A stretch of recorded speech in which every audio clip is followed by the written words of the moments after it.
Hello students, welcome to NEET Biology Tamil. இன்னைக்கு என்ன topic பார்க்க போறோம் அப்படினு பாத்தீங்கன்னா எப்படி மேம் நீட் எக்ஸாம்ல நெகட்டிவ் மார்க் இல்லாம நம்ம வந்து எழுதுறது. நான் எவ்வளவோ கரெக்ட்டா ஆன்சர் பண்ணிரணும். இந்த நெகட்டிவ் மார்க்னால நிறைய ஸ்கோர் வந்து எனக்கு போயிடுச்சு. நிறைய மார்க் வந்து நான் வந்து எடுக்க முடியல. லாஸ்ட் டைமும் சரி. இப்போதான் ஃபர்ஸ்ட் டைம் நீங்க எழுத போறீங்க இல்லாம இந்த நெகட்டிவ் மார்க் இல்லாம எப்படி நான் வந்து எழுதுறது. அவங்களுக்கான வீடியோ தாங்க இது. இது என்னன்னு தெரிஞ்சுக்கணும்னா வீடியோ ஸ்கிப் பண்ணாம எண்ட் வரைக்கும் பாருங்க. அதுக்கு முன்னாடி ஃபர்ஸ்ட் டைம் நம்ம சேனலுக்குள்ள வரதா இருந்தா மறக்காம நம்ம சேனலை சப்ஸ்கிரைப் பண்ணுங்க. வீடியோ பிடிச்சா லைக் பண்ணி ஷேர் பண்ணுங்க. அதே மாதிரி class 11th standard class 12th standard உடைய NCERTல ஆல் சாப்டர்ஸ் நம்ம சிம்பிளா தமிழ்ல எக்ஸ்பிளைன் பண்ணி போஸ்ட் பண்ணியிருக்கோம். உங்களுக்கு வேணும்னா கீழே டிஸ்கிரிப்ஷன்ல லிங்க் இருக்குங்க, போய் செக் பண்ணி பாருங்க. இப்போ வாங்க நம்ம வீடியோக்குள்ள போலாம். ஓகே, இப்போ எப்படி நெகட்டிவ் மார்க் இல்லாமல் நான் நீட் எக்ஸாம் எழுதுறது அதை தெரிஞ்சுக்க முன்னாடி பேசிக்காக உங்களுக்கு தெரிஞ்சுக்க வேண்டியது என்னன்னா, நீங்கள் நீட் வந்து எத்தனை மார்க்குக்கு எழுத போறீங்கன்னா 720 மார்க்குக்கு வந்து நீட் எக்ஸாம் எழுத போறீங்க. ஓகே, உங்களுக்கு எத்தனை கொஷின் கொடுப்பாங்க அப்படின்னா 200 கொஷின்ஸ் கொடுப்பாங்க. அதாவது ஃபிசிக்ஸ், கெமிஸ்ட்ரி, பயாலஜி, அதாவது பாட்னி, ஜுவாலஜி எல்லாத்துலேயும் சேர்த்து உங்களுக்கு 200 கொஷின் கொடுப்பாங்க. அதில் நீங்கள் அட்டன் பண்ண போகிறது பார்த்தீங்க அப்படின்னா 180 கொஷின்ஸ் தான் அட்டன் பண்ணணும். அப்போ 180 × 4 பாருங்க, 720 மார்க்ஸ் உங்களுக்கு மொத்தமாக வந்து நீங்கள் எழுத போறீங்க. ஓகே, எப்படி அதோட கொஷின் பேட்டர்ன், மார்க்கிங் பேட்டர்ன் வந்து எப்படி இருக்கும் அப்படிங்கிறதுக்கான வீடியோ செப்பரேட்டாக போட்டிருக்கீங்க. கீழே டிஸ்கிரிப்ஷன்ல லிங்க் இருக்கு, போய் செக் பண்ணி பாருங்க. ஓகே, இப்போ இந்த 180 கொஷின்ஸ்ல நீங்க சரியா எழுதுற ஒவ்வொரு கொஷின்ஸ்க்கும் உங்களுக்கு 4 மார்க் கிடைக்கும். நீங்க தப்பா எழுதுற ஒவ்வொரு கொஷின்ஸ்க்கும் உங்களுக்கு -1 மார்க் வந்து மைனஸ் பண்ணிப்பாங்க. இது எப்படின்னு பார்க்கலாம். இப்போ நீங்க வந்து 150 கொஷின்ஸ் தான் அட்டென்ட் பண்ணியிருக்கீங்க. 150மே வந்து கரெக்ட் அப்படின்னா உங்களுக்கு எவ்வளவு மார்க் வந்து கிடைக்கும்பா? உங்களுக்கு 600 மதிப்பெண்கள் அப்படியே கிடைக்கும். ஓகே, உங்களுடைய ஃப்ரெண்டு இருக்காங்க, 180 கொஷின்ஸையும் அட்டென்ட் பண்ணிட்டாங்க. ஆனால் அதில் பார்த்தீங்கன்னா ஒன்லி எத்தனை வந்து கரெக்ட்? 150 தான் கரெக்ட், 30 வந்து தப்பு. ஓகேவா? அப்போ என்ன ஆகும்? இந்த 150க்கு 4 மார்க் வீதம் 600 ப்ளஸ் அவங்க தப்பாக எழுதுனாங்க இல்லையா 30 கொஷின் தப்பாக எழுதுனாங்க இல்லையா, அதுக்கு -30 போட்டிங்க அப்படின்னா அவங்க எவ்வளோ ஸ்கோர் பண்ணுறாங்கன்னா 570 தான் ஸ்கோர் பண்ணுறாங்க. இப்போ புரியுதாப்பா? அதாவது கரெக்டாக தெரிஞ்ச கொஷின் மட்டும் நீங்கள் அட்டன் பண்ணிங்கன்னா உங்களுக்கு ஃபுல் மார்க் கிடைக்கும். தப்பா உங்களுக்கு நான் ஃபுல் அண்ட் ஃபுல் 180மே நான் அட்டன் பண்ணுறேன் அப்படின்னு 180மே நான் அட்டன் பண்ணுறேன் அப்படிங்கிற பட்சத்தில் உங்களுக்கு மைனஸ் மார்க் வந்து வரும். ஸோ கிட்டத்தட்ட 30 மார்க் வந்து டிஃப்ரென்ஸ் உங்களுக்கும் உங்களுடைய ஃப்ரெண்டுக்கும். அப்போ சரியான காலேஜஸோ அவங்களுக்கு நினச்ச கோர்சஸ் வந்து எடுக்க முடியாமல் போயிடும். ஓகேவா? அதனால மேக்ஸிமம் நெகட்டிவ் மார்க்கை நம்ம அவாய்ட் பண்ணுறது ரொம்ப நல்லது. இப்போ நெகட்டிவ் மார்க்னால நம்மளுக்கு எவ்வளோ லாஸ் அப்படிங்கிறத நீங்கள் தெரிஞ்சுக்கிட்டீங்க. இப்போ நெகட்டிவ் மார்க் வராமல் எப்படி நம்ம எழுதலாம் அப்படிங்கிறதையும் பார்க்கலாம்.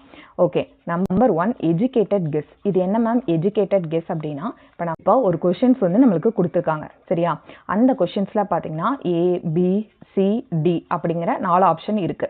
ஓகே, நீங்க இந்த கான்செப்டை படிச்சிருக்கீங்க, நல்லா நோட் பண்ணிக்கோங்க. நீங்க இந்த கான்செப்டை படிச்சிருக்கீங்க, இந்த கான்செப்ட் உங்களுக்கு நல்லாவே தெரியும். அதில் நீங்க கன்ஃபார்ம் பண்ணிட்டீங்க AB ரெண்டுமே வந்து இருக்காது மேம், கம்ப்ளீட்டா இது வந்து இருக்க வாய்ப்பே இல்லை அப்படிங்கிறத நீங்க படிச்சதை வச்சு கன்ஃபார்ம் பண்ணிட்டீங்க. CODO எனக்கு வந்து கன்ஃபியூஷன்ல இருக்கு அப்படிங்கிற பட்சத்தில் நீங்கள் நல்லா வந்து யோசிச்சு நிதானமாக இதை வந்து எழுதுனீங்க அப்படின்னா அந்த கொஷினை நீங்கள் எழுதுங்க. அப்போ யாருக்கு வந்து இதை அட்டன் பண்ணவே கூடாதுன்னா, இந்த கான்செப்டவே நான் படித்ததே இல்லை, இந்த கொஷின் என்னன்னே எனக்கு தெரியாது, நான் வந்து இங்கி பிங்கி பாங்கி போட்டு எது வருதோ அந்த ஆப்ஷனை நான் சூஸ் பண்ணுறேன், அப்படி செய்யவே கூடாது. கண்டிப்பாக நீங்கள் சரியாக எழுதின கொஷின்ஸில் இருந்து உங்களுக்கு -1 மார்க் போயிடும். ஓகேவா? நெக்ஸ்ட் பாருங்க, அடுத்து நீங்கள் பண்ண வேண்டியது டைம் மேனேஜ்மெண்ட். இது என்ன மேம்? டைம் மேனேஜ்மெண்ட்டுக்கும் நெகட்டிவ் மார்க்கும் என்ன சம்மந்தம்னா கண்டிப்பாக சம்மந்தம் இருக்கு. இப்போ பாருங்க, இப்போ ஃபர்ஸ்ட் உங்களுக்கு கொஷின் பேப்பர் கொடுத்துட்டோன்னே உங்களுக்கு ஃபர்ஸ்ட் கொஷினே வந்து இந்த மாதிரி ரொம்ப யோசிச்சு இப்போ நம்ம சொன்னோம்ல இந்த ஃபர்ஸ்ட் கொஷின் இதுவே யோசிச்சு எழுதுறதான். அப்படி யோசிச்சுக்கிட்டே இருந்தீங்க அப்படின்னா உங்களுக்கு டைமும் போகும், உங்களுக்கு டென்ஷன் ஆவீங்க. அதே மாதிரி ஐயோ இது தெரியலையே, இதுவா அதுவான்னு சொல்லிட்டு உங்களுக்கு நல்லா தெரிஞ்ச ஈஸியாக ஸ்ட்ரெயிட் ஃபார்வர்டாக இருக்கக்கூடிய கொஷின்ஸையும் நீங்கள் விடுறதுக்கான வாய்ப்புகள் இருக்கு. ஸோ ஃபர்ஸ்ட் நீங்கள் என்ன பண்ணணும் அப்படின்னா, ஒரு கொஷினை படிக்கிறீங்க, படிச்சோடனே வித்தவுட் எனி டவுட் உங்களுக்கு ஸ்ட்ரெயிட் ஃபார்வர்டாக அந்த கொஷின்ஸ் வந்து ஆன்சர் தெரியுது அப்படின்னா கண்டிப்பாக நீங்கள் அதை தான் எழுதணும். அந்த எழுதி முடிச்சிட்டதுக்கு அப்புறம் தான் இந்த மாதிரி நம்ம யோசிச்சு எழுதணும். அப்படி யோசிச்சும் எனக்கு ஒன்றுமே தெரியல அப்படின்னா நீங்கள் பெட்டர் நீங்கள் அதை லீவ் பண்ணிட்டே வந்துடலாம்.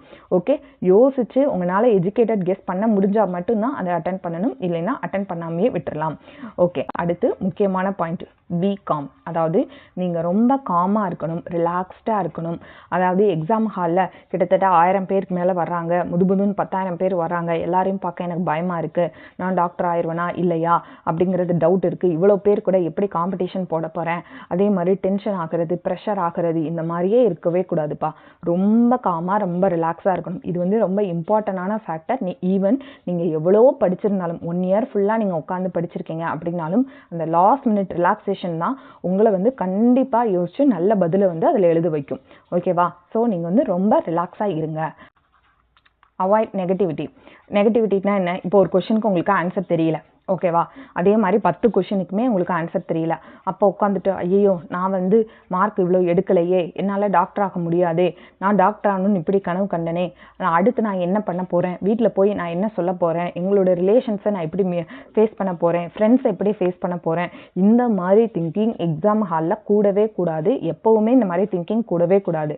இந்த மாதிரி நெகட்டிவிட்டி பார்த்தீங்க அப்படின்னா கண்டிப்பாக உங்களுக்கு ஈஸியாக ஸ்ட்ரெயிட் ஃபார்வர்டாக சிம்பிளாக தெரிஞ்ச கொஷினு கூட நீங்கள் தவறாக எழுதுறதுக்கான வாய்ப்பு இருக்கு. ஸோ அந்த நெகட்டிவ் திங்கிங் நெகட்டிவிட்டியா அப்படியே விட்டுட்டு பி காம், கூலாக இருங்க, ரிலாக்ஸாக இருங்க. எப்போவுமே பாசிட்டிவாக தான் இருக்கும். நம்மளுக்கு எல்லாமே நல்லா தான் நடக்கும், நம்ம நல்லா படிச்சிருக்கோம், நம்ம நல்லா பெர்ஃபார்ம் பண்ணுவோம், நம்ம நிச்சயமாக டாக்டர் ஆகும். இது மட்டும்தான் உங்கள் மனசில் இருக்கணும். ரொம்ப ரொம்ப முக்கியம்ப்பா. என்ன அப்படின்னு பார்த்தீங்கன்னா நெகட்டிவ் மார்க் வராமல் தடுக்கிறதுக்கு 100% நீங்கள் ப்ராக்டிஸ் பண்ணியிருக்கணும். நீங்கள் எவ்வளோக்கு எவ்வளோ கொஷின்ஸ் வந்து ப்ராக்டிஸ் பண்ணுறீங்களோ அவ்வளோக்கு அவ்வளோ உங்களுக்கு வந்து நெகட்டிவ் மார்க்ஸ் வராது. நீங்கள் கொஷின்ஸை ப்ராக்டிஸ் பண்ணி படித்தாதான் வந்து நெகட்டிவ் மார்க்ஸ்லேருந்து அவாய்ட் பண்ண முடியும்ப்பா. இப்போ இந்த வீடியோ வந்து சிம்பிளாக ஷார்ட்டாக நான் வந்து சொல்லிட்டேன். நெகட்டிவ் மார்க் வராமல் நம்ம எப்படி வந்து எழுதணும் அப்படின்ட்டு. இந்த வீடியோ உங்களுக்கு பயனுள்ளதாக இருந்துச்சு அப்படின்னு நினச்சிங்கன்னா மறக்காமல் நம்ம சேனலை சப்ஸ்கிரைப் பண்ணுங்கள். வீடியோ பிடிச்சா லைக் பண்ணி ஷேர் பண்ணுங்கள். தேங்க்ஸ் ஃபார் வாட்சிங் அவர் சேனல்.